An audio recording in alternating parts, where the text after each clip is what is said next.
Waalaikumsalam. Duduk Bu Yuni, ada yang bisa dibantu? Apa kabar Bu Intan? Alhamdulillah baik. Gini Bu Intan, saya mau minta tolong sama Bu Intan untuk menjadi observer saya. Karena ada teman saya yang minta di-coaching pada hari ini. Jadi saya minta tolong pada Bu Intan untuk mengobservasi sesuai dengan kemampuan coaching saya Bu Intan. Baiklah Bu Yuni, insya Allah saya siap selalu membantu. Kalau boleh saya tahu nih Bu, mempersiapkan rubrik yang seperti apa nih penilaiannya? Ya baik Bu Intan, untuk rubrik penilaiannya saya akan menggunakan indikator dari tahapan Tirta Bu Intan. Jadi nanti ada tahapan tujuan, identifikasi, kemudian rencana aksi sampai ke tanggung jawab Bu Intan. Oke, berarti tentang rubrik penilaiannya lebih ke Tirta ya Bu ya? Ya. Oke. Nah, kemudian nanti Bu Yuni mau apa sih kira-kira kompetensi yang Ibu ingin kembangkan pada coach Ibu nanti? Kompetensi yang ingin saya kembangkan yaitu yang pertama presentasi ya Bu, atau Iya. kehadiran penuh. Oke. Kemudian mendengarkan aktif, kemudian Oke. yang ketiga mengajukan pertanyaan yang berbobot. Oh, baiklah, berarti saya menyiapkan ini. Silakan Ibu melaksanakan. Jadi saya yang akan menjadi observer. Ya Bu, Ya, terima oke. kasih. Baik. Assalamualaikum Bu Yuni. Waalaikumsalam Bu Fitri. Apa kabar Bu Fitri? Alhamdulillah sehat Bu. Oh, sehat. Gimana pada hari ini Bu Fitri? Apakah bahagia? Bahagia tapi saya agak galau Bu. Kira-kira apa yang membuat Bu Fitri menjadi galau ini Bu? Bisa diceritakan? Jadi gini Bu ya, seminggu yang lalu itu saya itu kan ingin mengimplementasikan pembelajaran berdiferensiasi. Nah namun saya itu belum pernah melakukan pendekatan ini. Nah jadi saya datang ke sini loh nemuin Ibu. Mudah-mudahan setelah saya ngobrol dengan Ibu, saya mendapatkan pencerahan lah. Saya bisa apa namanya mendapatkan solusi gitu. Saya bisa menyelesaikan masalah ini. Oh ya, jadi Bu Fitri ingin mempraktekkan pembelajaran berdiferensi ya Bu? Betul Bu. Nah, kira-kira apa nih Bu Fitri yang Ibu harapkan dari percakapan kita hari ini Bu? Jadi gini, saya ingin mendapatkan gambaran bagaimana penerapan diferensiasi proses pada manusia sosial, manusia sebagai makhluk sosial dan makhluk ekonomi yang bermoral. Oh, Ibu ngajar IPS ya Bu? Iya Bu. Nah Bu, situasi Bu Fitri sekarang ini seperti apa Bu? Situasinya ini sebelumnya saya sudah mempraktekkan diferensiasi, tapi pada diferensiasi produk Bu. Dan saat ini saya ingin mengembangkannya lagi, yaitu diferensiasi proses. Nah, kemudian sebelumnya juga saya sudah membuat asesmen diagnostik Bu, untuk mengetahui minat anak-anak. Kemudian juga saya sudah mengelompokkan ya mereka berdasarkan minat mereka masing-masing. Jadi ada 3 kelompok Bu, kelompok audio, visual, dan kinestik. Oh, itu sendiri asesmen diagnostiknya ya Bu? Iya Bu. Dari asesmen diagnostik tersebut berapa persen ya Bu yang kinestik, audio, dan yang visual? Banyaknya cenderung kemana Bu? Banyaknya ke visual Bu. Oke, kira-kira apa nih yang bisa Ibu lakukan untuk pembelajaran berdiferensi itu bisa terwujud di kelas Ibu? Kira-kira saya akan membuat media pembelajaran yang berbeda-beda Bu, dari ketiga kelompok tadi. Untuk yang audio sama yang visual saya akan membuat video. Kemudian yang kinestik saya akan ajak mereka untuk mengamati atau melihat langsung kondisi lingkungan sekitar Bu. Oh gitu ya Bu, bagus sekali. Jadi strategi menggunakan apa saja itu Bu? Jelas berbeda-beda ya Bu? Iya Bu, betul. Terus apa yang akan Ibu lakukan bahwa pembelajaran berdiferensi bisa berjalan? Itu bisa berjalan atau hal tersebut dipastikan bisa berjalan Bu? Saya akan mengajak rekan sejawat saya. Terus saya akan meminta dia sebagai supervisor Bu maksudnya. Kemudian saya juga akan meminta diobservasi. Setelah itu juga saya akan meminta anak-anak untuk merefleksi bagaimana pembelajaran saya. Nah dari sana mungkin nanti saya akan mendapatkan umpan balik sejauh mana pembelajaran yang sudah saya lalui. Oke, keren sekali nih Bu ide-idenya. Nah, Terus apa yang harus dipersiapkan dalam pembelajaran berreferensi tersebut, Bu Fitri? Yang harus dipersiapkan pertama-tama RPP-nya dulu, Bu. Betul. Terus apanya lagi, Bu Fitri? Yang kedua, saya akan membuat video pembelajaran. Oke, luar biasa sekali gagasan-gagasan Bu Fitri tadi. Ibu sudah mendiagnostik murid Ibu, jadi tahu yang audio harus gimana, visual maupun kinestik. Jadi kapan nih Ibu mau dilakukannya? Nanti dulu, Bu, saya itu masih bingung loh, Bu. Gini, kalau tadi yang kinestik kan saya sudah menyuruh anak-anak untuk membawa buku gambar, kemudian membawa peralatan yang akan mereka gunakan untuk mengamati kondisi lingkungan sekitar. Nah, namun saya itu masih bingung, terutama yang visual loh, Bu. Apa mereka membuat poster aja, Bu, ya? Oh, bagus sekali itu, Bu. Kira-kira supaya kegiatan pembelajaran berreferensi berjalan sesuai dengan yang Ibu harapkan, Ibu membutuhkan dukungan dari siapa saja, Bu Fitri? Saya akan meminta dukungan dari rekan-rekan sesama CGP.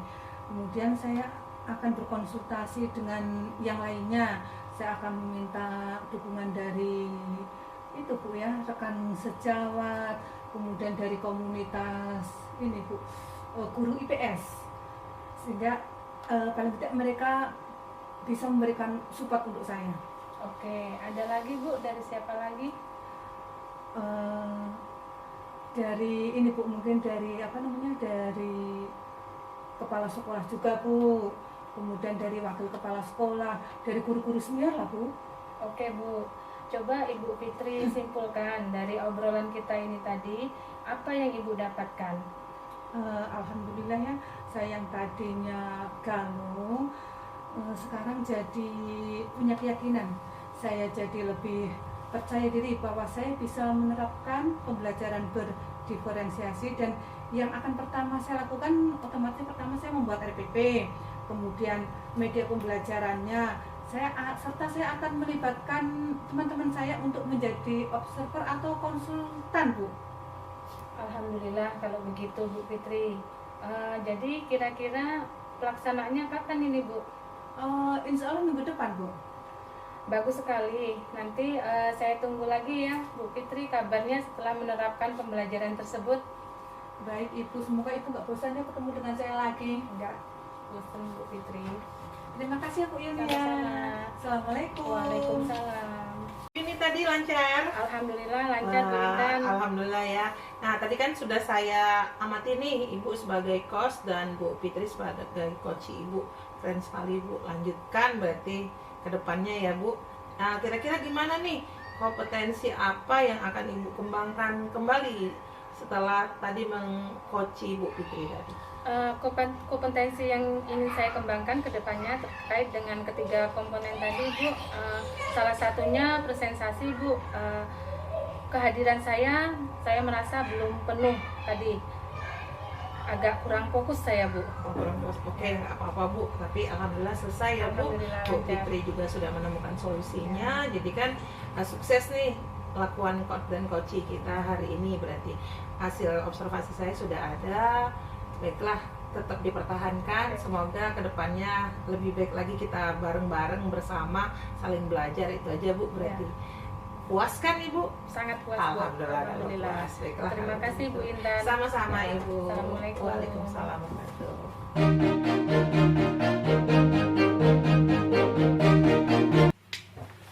Gimana kabarnya Pak Faisal? Alhamdulillah baik. Lagi hujan tapi tetap semangat. Alhamdulillah. Gimana Pak Faisal? Ini Bu, saya mau mengcoaching teman saya, Bu. Jadi saya mohon bantu Ibu untuk jadi observer, boleh Bu ya? Baik Pak, insya Allah siap saya untuk membantu Pak.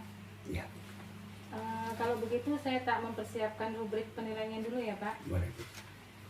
Oh ya Pak, bagaimana rubrik penilaian yang akan dilaksanakan pada sesi coaching itu nanti Pak? Saya akan menggunakan indikator tahapan tirta, Bu. Punya tujuan, identifikasi, rencana aksi, dan tanggung jawab. Kemudian nanti kompetensi apa sih yang akan Bapak kembangkan Pak? Present, Bu. Yang pertama present, menghadirkan langsung, mendengarkan aktif, sama tanggung jawab. Oke Pak, bagus sekali Pak. Kalau begitu silakan Pak untuk memasuki sesi coachingnya Pak.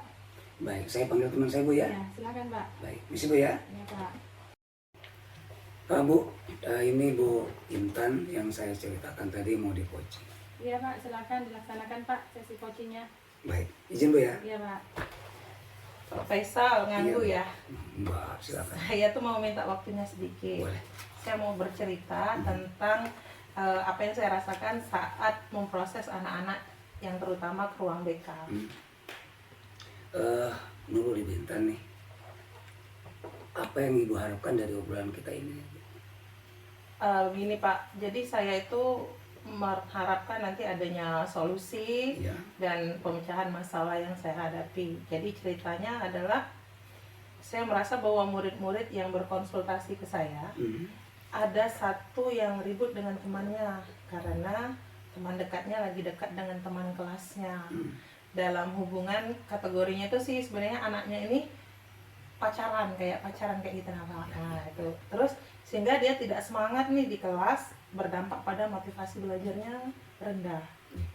Nurul Ibu Intan nih, apa faktor anak itu tidak semangat Ibu?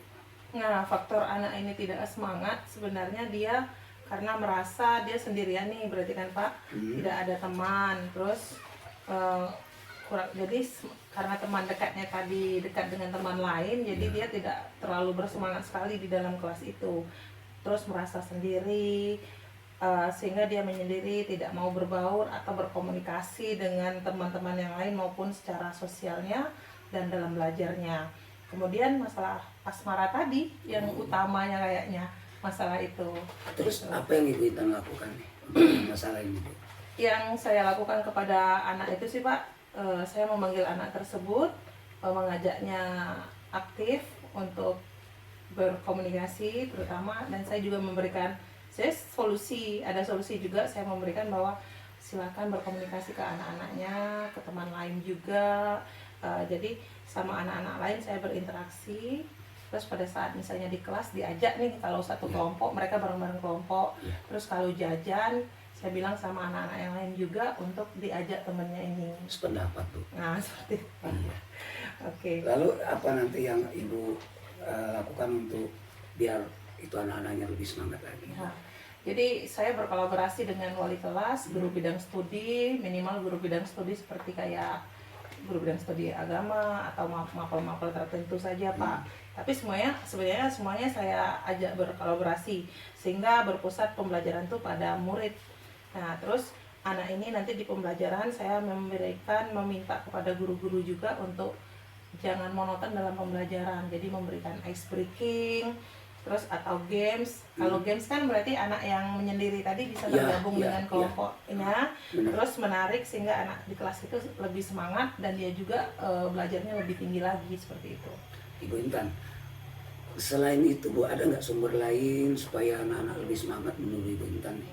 Sumber lain atau apa gitu, masukan lain, cara lain gitu. Oke, banyak sebenarnya Pak. Kalau menurut saya banyak sumber lain. Minimal kita sebagai guru kan pasti memberikan sumber itu bisa dari YouTube, bisa dari artikel blog atau tulisan ilmiah yang di internet, atau bisa juga kita menggunakan aplikasi yang lagi tren nih saat ini seperti TikTok atau Reel yang di YouTube atau di IG seperti itu Pak. Sehingga bisa memberikan, terutama kalau kami guru BK berarti kan bisa memberikan motivasi belajar, terus hubungan yang sehat dengan teman, bukan hanya sebagai pacaran saja, seperti itu. Oh iya. Kalau masalah ini saya yakin Ibu Intan lebih paham lah untuk meningkatkan itu dengan cara apa gitu, apa yang game yang bermanfaat dan lain-lain. Iya Pak, terima kasih. Jadi nanti saya akan lebih menindaklanjuti lagi tadi Pak, masalah untuk memotivasi itu lebih cenderung rencana yang saya lanjutkan adalah lebih banyak memberikan informasi di grup-grup BK. Mungkin saya juga akan tadi contoh di YouTube tadi bahwa karena agak rentan juga masalah pacaran ini. Kalau motivasi belajar, kalau motivasi belajar tadi kan karena kita kolaborasi dengan guru bidang studi, jadi banyak solusi yang saya dapat seperti itu Pak. Terus rencana Ibu Intan selanjutnya apa nih? Rencana yang saya lakukan selanjutnya konseling Pak. Kalau konseling sendiri masih belum bisa dan treatment yang sudah tadi yang di tahap kita di awal-awal belum sukses, kemungkinan berkomunikasi lagi ke wali kelas, nggak sampai ke atas dulu. Jadi memanggil dulu orang tua, bagaimana kondisi anak sendiri di rumahnya. Nggak bagus Bu. Jadi nggak langsung ke Waka dengan para Tidak. sekolah Bu. Bagus Iya, saya seperti sependapat, Bu. kita, iya. Ya, mudah-mudahan sukses Bu. Amin. Komitmen Ibu apa ya untuk masalah ini Bu? Komitmen saya tidak akan memberikan jangka yang terlalu panjang ya Pak. Mungkin dalam 1 minggu saya berharap bahwa rencana yang saya siapkan tadi terlaksana. Jadi tetap dikontrol, walaupun itu dengan cara memanggil anak itu mungkin 1 hari atau 2 hari. Pokoknya dalam 1 minggu itu komitmennya tetap dalam pembelajaran mereka, untuk motivasi belajar, dan juga masalah pacaran tadi, terutama yang lebih positif lah dalam pergaulan. Saya setuju Bu, semoga sukses dan lancar Bu sesuai harapan Amin. Ibu. Terima kasih Pak Faisal. Berarti saya sudah mendapatkan ya, berarti untuk solusi dan rencana yang konselingan maksudnya coach yang saya Ya. lakukan bisa tuntas. Pokoknya semoga sukses untuk Ibu. Amin. Terima kasih banyak Pak Faisal. Baik Bu. Ada lagi yang ingin ditanyakan Bu? Cukup Pak. Alhamdulillah. Saya permisi karena udah jam habis Oh nih, iya Bu, jam terima kita. kasih. Sama-sama ya Pak. Ya, jangan kapok Bu ya. Tidak. Oke. Assalamualaikum. Waalaikumsalam Terima kasih, Bu Yati. warahmatullahi wabarakatuh. Matiin ya. Nah Bu ya. Pak Faisal. Iya. Oke Pak Faisal, saya tadi sudah mengamati tentang coaching Bapak bersama Koci. Keren sekali Pak, Terima bagus kasih. sekali. Iya, terima kasih. Untuk kedepannya kompetensi apa yang ingin Bapak kembangkan lagi Pak? Semua Bu, saya akan kembangkan, saya akan belajar, menggali lebih dalam lagi. Mohon doanya Bu ya. Oke Pak, semoga untuk kedepannya bisa ditingkatkan lagi, bisa bagus lagi, bisa lebih keren lagi. Iya Bu, makasih. Terima kasih sama-sama Pak. Ya, makasih bantuannya Bu ya. Ya, Pak. Saya pamit. Kasih Ya, Bu. Assalamualaikum. Waalaikumsalam warahmatullahi wabarakatuh.